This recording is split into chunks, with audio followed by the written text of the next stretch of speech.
નમસ્કાર દર્શક મિત્રો, પીટીએન સાથે હું રૂપલ ઠક્કર। એક નજર આજના મુખ્ય સમાચાર પર।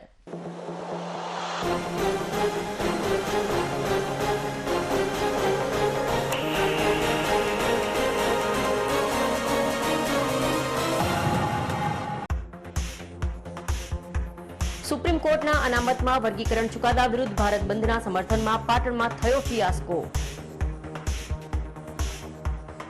SC/ST સમાજના લોકોએ બગવાડા ચોકમાં બેસીને કર્યો ચક્કાજામ। 1 કલાક ચક્કાજામ કરાયા બાદ સૂત્રોચ્ચાર કરી રહેલ લોકોની પોલીસ દ્વારા કરાઈ અટકાયત।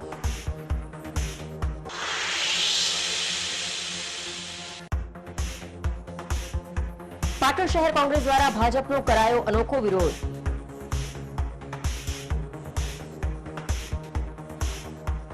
કોંગ્રેસે ભાજપના ધ્વજ ખાડામાં ઊંધા ફરકાવી કર્યો અનોખો વિરોધ। કોંગ્રેસના આગેવાનોએ ભાજપના પોકળ વિકાસ વિરુદ્ધ ખાડામાં બેસી ભાજપ વિરુદ્ધ કર્યા સૂત્રોચ્ચાર।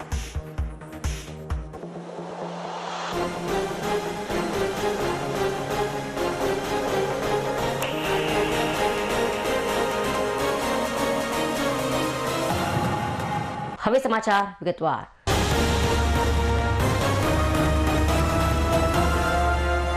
પાટણ શહેરમાં SC/ST અનામત કિમેલિયરના વિરોધમાં આજે પાટણ દલિત સમાજ અને STના લોકો દ્વારા બગવાડા ખાતે એકત્ર થયા હતા। ત્યારબાદ ડોક્ટર બાબા સાહેબ આંબેડકરની પ્રતિમાને માલ્યાર્પણ કરી રસ્તા વચ્ચે બેસી 1 કલાક સુધી ચક્કાજામ કરી સૂત્રોચ્ચાર કરતા ભારે ટ્રાફિક જામ સર્જાયો હતો। જો કે પાટણ શહેરના તમામ બજારો રાબેતા મુજબ ચાલુ રહ્યા હતા। શહેરના બગવાડા દરવાજા ખાતે કરાયેલ ચક્કાજામને લઈને ટ્રાફિક જામ થતા પોલીસે આંદોલનકારીઓની 1 કલાક બાદ અટકાયત કરી માર્ગ ખુલ્લો કર્યો હતો। સુપ્રીમ કોર્ટના જજની બેન્ચ દ્વારા દેશમાં SC/ST અનામતમાં ક્રિમિલિયરની લાગુ કરવાના નિર્ણય કરવામાં આવ્યા છે। આ કાયદો સરકાર લાવે એ પહેલા વિરોધ કરવામાં આવ્યો છે। તે તમામ નિયમોનો અમલ ન કરવામાં આવે એ માટે આજરોજ ભારત બંધનું એલાન આપવામાં આવ્યું છે। દેશભરમાં national confederation of Dalit and tribal ઓર્ગેનાઇઝેશનના નેતૃત્વમાં વિરોધ પ્રદર્શન કરાઈ રહ્યા છે। ત્યારે પાટણ શહેરમાં ભારત બંધના એલાનને સમર્થન ન સાંપડતા પાટણ શહેરના બજારો રાબેતા મુજબ ચાલુ રહ્યા હતા। પરંતુ અનુસૂચિત સમાજ અનુસૂચિત જન સમાજ દ્વારા શહેરના બગવાડા દરવાજા ખાતે બાબા સાહેબ આંબેડકરની પ્રતિમાને માલ્યાર્પણ કરી બગવાડા ચોકમાં રસ્તા વચ્ચે બેસી જઈ ચક્કાજામ કરી સૂત્રોચ્ચાર કરી વિરોધ પ્રદર્શન કરવામાં આવ્યું હતું। ત્યારે બગવાડા ચોકમાં ભારે ચક્કાજામ સર્જાયો હતો। પોલીસે આંદોલનકારીઓની અટકાયત કરી માર્ગ ખુલ્લો કરી ટ્રાફિક ખડબો કર્યો હતો। 1 ઓગસ્ટના રોજ સુપ્રીમ કોર્ટ દ્વારા ST/STનું વર્ગીકરણ કરવા ક્રિમિનલનું એક ચુકાદો આપે છે। એ 7 જજોની બેચમાં 6 વિરુદ્ધ 1 એનો ચુકાદો આપે છે। તો અમે એનો સખત વિરોધ કરી છે। બાબા સાહેબ આંબેડકરે અમને જ્યારે ભારત દેશ આઝાદ થયો ત્યારથી અમને અનામત આપી છે। એ અનામત અમે વ્યવસ્થિત રીતે સારી રીતે કરી રહ્યા છે। પણ એમાં પણ કેટલાક લોકો હાલની તારીખમાં પછાત છે। કેટલાક લોકો એકદમ ગરીબને એવા લોકો છે જેના લાભથી વંચિત રહે એની ઉપર ધ્યાન આપતા નથી સુપ્રીમ કોર્ટ। અને સુપ્રીમ કોર્ટ અત્યારે એવો ચુકાદો આપીને અંદરો ભાગલા પડી રહ્યા છે। એવો ચુકાદો આપે છે કે જે SC/ST છે એમાં પણ વર્ગીકરણ કરવાની વાત કરી છે, જે અમને માન્ય નથી। ST/ST સમાજના લોકો તમામ લોકો રોડ રસ્તા પર આવશે, કહેવાનો મતલબ આ નથી માન્ય અમને। એનાથી શું થશે, અંદરો ભાગલા પડશે અને ભવિષ્યમાં અમને બહુ મોટું નુકસાન થઈ રહ્યું છે આ બાબતે। એટલે અમે લોકો સમજતા આદિવાસી અને સમાજ SC સમાજ આજે રોડ ઉપર ઉતર્યા છે। ભારત બંધનું એલાન આપ્યું છે ગુજરાતી અને આમાં પાટણ બંધનું એલાન અમે એના સમર્થનમાં અત્યારે આવ્યા છીએ। 21 ઓગસ્ટ ભારત બંધના એલાનના અમે સમર્થન કરીએ છીએ, પરંતુ દુઃખ સાથે અમારા કહેવું પડે છે કે આજના ભારત બંધના એલાનમાં ગુજરાતમાં સંપૂર્ણ નિષ્ક્રિયતા અને એની કોઈ જવાબદારી કોઈ સંગઠને ના લીધી એટલે એની અસર નહીં થઈ એનું અમને દુઃખ છે અને સ્વીકાર્ય છે। છતાં અમે જે લોકો રાજકીય પાર્ટીના કાર્યકર્તા હોવા છતાં પાર્ટીથી ઉપર ઉઠી અને સમાજની અંદર જે નુકસાન થયું છે, સુપ્રીમ કોર્ટે જે ચુકાદો આલે કોર્ટના ચુકાદાઓને આપણે કોઈ ટીકા કરતા નથી, પણ એ અમારા હિતમાં નથી। એટલે અમે રાજકીય પ્રેશર ઊભું કરી અને સમાજની સંગઠન અને એકતાની તાકાત બતાવી અને સરકાર ઉપર પ્રેશર કરી અને ક્રિમિલિયર એ લાગુ કરી છે એનો અમે વિરોધ કરીએ છીએ। પણ અમે એકલા ક્રિમિલિયર OBCની અંદર પણ તમે જો OBCની અંદર આગળની જાતિઓ અને પાછળની જાતિઓ લાભ લઈ જાય છે। OBCમાં જે 5-7 જ્ઞાતિઓ બધો લાભ લઈ જાય છે, ત્યાં ક્રિમિલિયર કે એ જાતિઓને અલગ કરવાની કોઈ વાત કરતા નથી। અને જ્યારે દલિતોની અંદર અનામત એ જ્યારે બાબા સાહેબ આંબેડકરે આપ્યું હતું ત્યારે અનામત એ કોઈ ગરીબી નિર્મૂલનનો કાર્યક્રમ નહોતો, ગરીબી હટાવવા માટે સરકારે લાખો યોજનાઓ કરી છે અને આપી દે ને 1 કરોડ રૂપિયા દરેક પરિવારને અને ગરીબી દૂર થઈ જાય. ગરીબી દૂર કરવી હોય તો અનામત તો એ સમાનતાનો કાર્યક્રમ છે, પ્રતિનિધિત્વનો સવાલ છે. રાજકીય સામાજિક રીતે રાષ્ટ્રની અંદર આ છેવાડાના માણસો પ્રતિનિધિત્વ કરી શકે એનો પ્રશ્ન છે. એટલે જે લોકો સમજ્યા વગર આ ક્રિમિનલ લાગુ કર્યું છે એનો અમે સખત વિરોધ કરીએ છીએ. ભારત બંધના અમે સંપૂર્ણ સમર્થન કરીએ છીએ અને દુઃખ પણ વ્યક્ત કરીએ છીએ કે આજે અમે જે અસર પાડવી પડે એ અસર પડી નથી. છતાં અમે અહીંયા અમારો ટોકન કાર્યક્રમ આપીએ છીએ. આંબેડકરજીને ટોલાર કરી અને જે પણ મિત્રો હાજર છે એના સંગઠન થકી એક સંદેશો પહોંચાડીએ છીએ સમાજમાં કે આ જે કંઈ નિર્ણય છે એ અમે એક વ્યક્તિ તરીકે નહીં પણ સમાજના પ્રતિનિધિ તરીકે અહીંયા ઊભા છીએ અને સમાજને સંદેશો આપીએ છીએ કે શક્તિ બતાવવી પડશે, નતર વેર વિખેર થઈ જશે.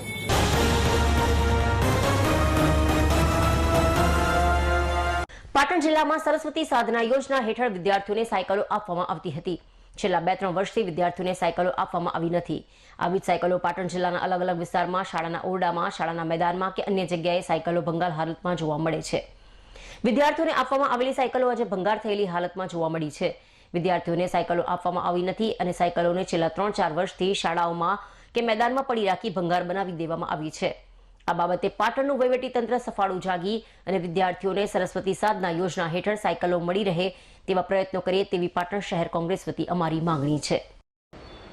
પાટણ જિલ્લાની અંદર સરસ્વતી સાધના યોજના હેઠળ વિદ્યાર્થીઓને સાયકલો આપવામાં આવી નથી અને આ સાયકલો છેલ્લા 3-4 વર્ષથી કોઈક જગ્યાએ શાળાના ઓરડામાં તો કોઈક જગ્યાએ મેદાનમાં અને કોઈક જગ્યાએ ખુલ્લા જાહેર રસ્તાઓ ઉપર આ સાયકલો પડેલી નજરે પડી છે.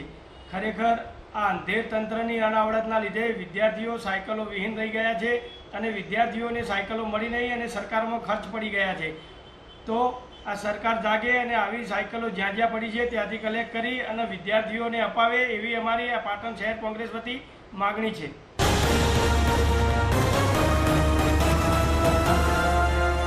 ભારતના ક્રાંતિકારી પરમ શ્રદ્ધેય ભંતે ડોક્ટર કરુણાશીલ રાહુલ દ્વારા સંકલ્પ દિન મહોત્સવની ભવ્ય ઉજવણી. ડોક્ટર બાબા સાહેબ આંબેડકરના સંકલ્પથી નિર્ણય સુધીના સફર એટલે કે 23/9/1917 થી 14/10/1956 ડોક્ટર બાબા સાહેબ આંબેડકર 1917 નો સંકલ્પ 1956માં પૂરો કરે છે. એટલે ડોક્ટર બાબા સાહેબ આંબેડકરના અંતિમ લક્ષ્યને પરિપૂર્ણ કરવાના ઉમદા આશય સાથે તારીખ 19/8/2024 સોમવારે રાખેલ ધર્મ પ્રબોધનમાં ભંતે ડોક્ટર કરુણાશીલ રાહુલજી દ્વારા ખૂબ જ પ્રભાવી વાણીમાં ઉપસ્થિત તમામ ઉપાસક અને ઉપાસિકાઓને ડોક્ટર બાબા સાહેબ આંબેડકરના ત્યાગ, બલિદાન, સંઘર્ષ અને સમર્પણ થકી મળેલ બંધારણીય હક, અધિકારો અને અવસરનું ઋણ ચૂકવવા માટે pay back to society concept તરફ આગળ વધવા તેમજ એમના બતાવેલ બૌદ્ધ ધર્મ જે જાતિવાદ અને કર્મકાંડથી મુક્તિનો માર્ગ છે તેને અપનાવી વ્યવહારમાં લાગુ કરવા સૌ પ્રેરિત કરવામાં આવ્યા હતા.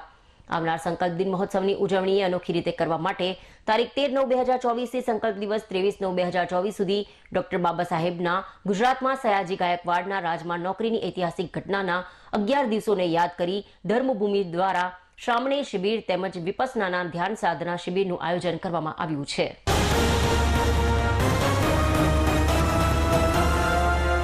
શ્રાવણ સુદ પૂનમને રક્ષાબંધનના પવિત્ર દિવસે પાટણના સિદ્ધિ સરોવર સમીપ આવેલ શ્રી બાળા બહુચર માતાજીના મંદિર પરિસર ખાતે ધાર્મિક ઉત્સવની સાથે સાથે સાંજે 5:30 કલાકે માતાજીની ભક્તિસભર સંગીતના સૂરો વચ્ચે અસવારી નીકળી હતી. જેના યજમાન પદે જય બહુચર ગ્રુપના માય ભક્તોએ લાવો લીધો હતો. માતાજીની અસવારી મંદિર પરિસર ખાતેથી નીકળી મંદિર સંકુલમાં ફરીને નિજ મંદિરે સંપન્ન બની હતી. જ્યાં માતાજી સન્મુખ મહાઆરતી, પૂજા અર્ચના સાથે સૌ માય ભક્તોએ પ્રસાદ ગ્રહણ કરી ધન્યતા અનુભવી હતી.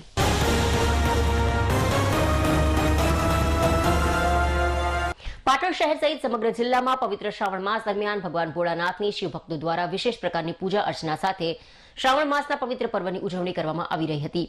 ત્યારે પાટણ સમીપ આવેલ કુણગેર ગામના રામેશ્વર મહાદેવ મંદિરમાં દર શ્રાવણ મહિનાના પવિત્ર સોમવારે રાજપૂત યુવા મંડળના શિવભક્તો દ્વારા પાટણના હરિહર મહાદેવ મંદિરના કુંડમાંથી પવિત્ર જળ ભરી તેને કાવડ યાત્રા સ્વરૂપે હરિહર મહાદેવ મંદિરથી કુણગેર રામેશ્વર મહાદેવ મંદિર સુધી પગપાળા કાવડ યાત્રા કરીને મહાદેવ માટે જળ લાવવામાં આવે છે.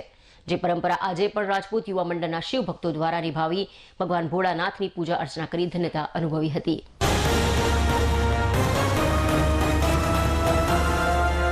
પાટણ ભાજપ નગરપાલિકા વિસ્તારમાં આવેલ રેલવે ગરનાળાના જાહેર રોડ પર ખૂબ મોટા ખાડા પડવાના કારણે પાટણની જનતાને મુશ્કેલીઓનો સામનો કરવો પડે છે.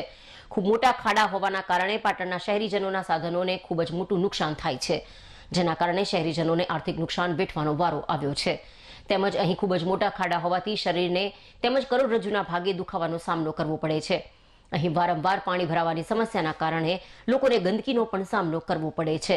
આ મોટા ખાડા પડવાના ઘણા સમય વીતી જવા છતાં પાટણ ભાજપ શાસિત નગરપાલિકા દ્વારા ખાડાઓનું સમારકામ કરવામાં આવતું નથી. પાટણમાં અનેક જગ્યાએ 1-2 વર્ષમાં બનેલ રોડ રસ્તા પર ખાડા પડવાના કારણે રોડની બિસ્માર હાલત થઈ ગઈ છે. ખૂબ મોટા પ્રમાણમાં રોડ રસ્તામાં ભ્રષ્ટાચાર થતો હોવાથી આ રોડ રસ્તા 1-2 વર્ષમાં તૂટી જાય છે. પાટણનો મુખ્ય પ્રવેશ દ્વાર આ જાહેર રસ્તા પર એસપી કચેરી, કોટ સંકુલ, દવાખાનાઓ આવેલા હોવાથી ખૂબ જ મોટી સંખ્યામાં પાટણ શહેરીજનો રહે છે. પાટણ નગરપાલિકા દ્વારા સિમેન્ટ કોન્ક્રીટથી મોટા ખાડા પૂરવામાં આવે તેવી પાટણ શહેર કોંગ્રેસ સમિતિ વતી અમારી માંગણી છે. આજે પાટણ શહેર કોંગ્રેસ સમિતિ દ્વારા ખાડાઓની અંદર ભાજપના ઊંધા ધ્વજ ફરકાવી વિરોધ કરવામાં આવ્યો છે. પાટણ ભાજપ શાસિત નગરપાલિકામાં પાટણના પ્રવેશદ્વાર એવા રેલવે ગરનાળા વિસ્તારથી કોટ તરફ જતા માર્ગ ઉપર ખૂબ મોટા ખાડા પડ્યા છે, જેના કારણે વાહન ચાલકોને આર્થિક નુકસાન સહન કરવાનો વારો આવે છે. તેમજ અહીંથી પસાર થતી પાટણની જનતાને કમર અને શરીરના દુખાવા છે અને ઓર્થોપેડિકના મોટા નુકસાન થવાનો ભય રહેલો છે. તો પાટણ ભાજપ શાસિત નગરપાલિકાના સત્તાધીશો સત્વરે જાગે અને આ ખાડાઓ પુરાવે અને લોકોને રાહત આપે. આ ખાડાઓ વારંવાર માટી કોન્ક્રીટથી પૂરવામાં આવે છે. ખરેખર આટલા ઊંડા ખાડાઓ સિમેન્ટ કોન્ક્રીટથી પૂરવામાં આવે તો વારંવાર તૂટી ના જાય અને કર્મચારીઓને પણ વારંવાર મહેનત ના કરવી પડે. તો પાટણ નગરપાલિકાના સત્તાધીશો જાગે અને આ ખાડા સિમેન્ટ કોન્ક્રીટથી પુરાવે અને પાટણની પ્રજાને રાહત આપે. અહીંયા કોર્ટ, અહીંયા હોસ્પિટલો તેમજ પાટણનો પ્રવેશદ્વાર હોય ખૂબ મોટા ખાડા પડ્યા છે, તેને સત્વરે સમારકામ કરાવે. અહીં ટ્રાફિકની સમસ્યા પણ ખાડાઓના કારણે વારંવાર રોજ થાય છે. તો આ ટ્રાફિક સમસ્યા માટે પણ પોલીસ પોઈન્ટ રેલવે ગરનાળા પાસે મૂકવામાં આવે તેવી પાટણ શહેર કોંગ્રેસ વતી અમારી માગણી છે. હું કામ પબ્લિક બોલું છું. પાટણથી મારે કાયમ આ રૂટ ઉપર નીકળવાનું હોય છે. કમ્પ્લીટ બાઇક લઈને અહીંયાથી નીકળું છું કાયમ માટે. ને અમારે 2-3 વખત આ ખાડા પર રિંગ પડેલી છે, એટલે એમાં પડતે 2 વખત ભય પડતે રહી ગયેલા છીએ.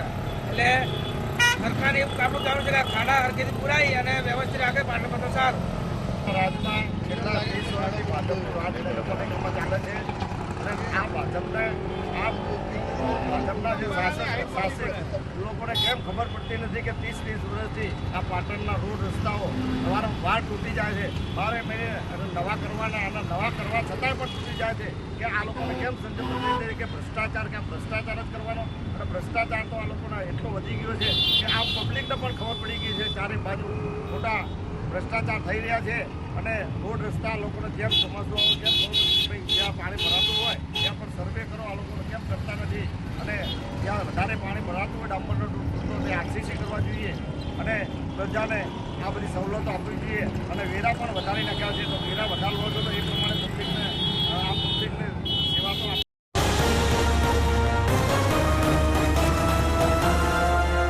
સમાચાર પૂર્ણ કરતા પહેલા આજના મુખ્ય સમાચાર પર ફરી એક નજર.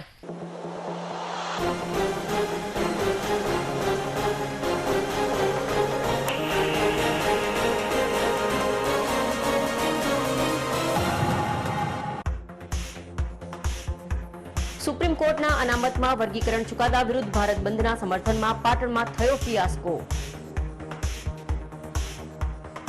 SC/ST સમાજના લોકોએ બગવાડા ચોકમાં બેસીને કર્યો ચક્કાજામ. 1 કલાક ચક્કાજામ કરાયા બાદ સૂત્રોચ્ચાર કરી રહેલ લોકોની પોલીસ દ્વારા કરાઈ અટકાયત.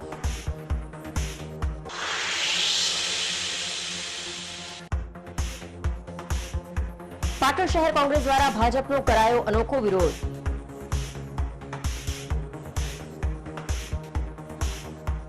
કોંગ્રેસે ભાજપના ધ્વજ ખાડામાં ઊંધા ફરકાવી કર્યો અનોખો વિરોધ. કોંગ્રેસના આગેવાનોએ ભાજપના પોકળ વિકાસ વિરુદ્ધ ખાડામાં બેસી ભાજપ વિરુદ્ધ કર્યા સૂત્રોચ્ચાર.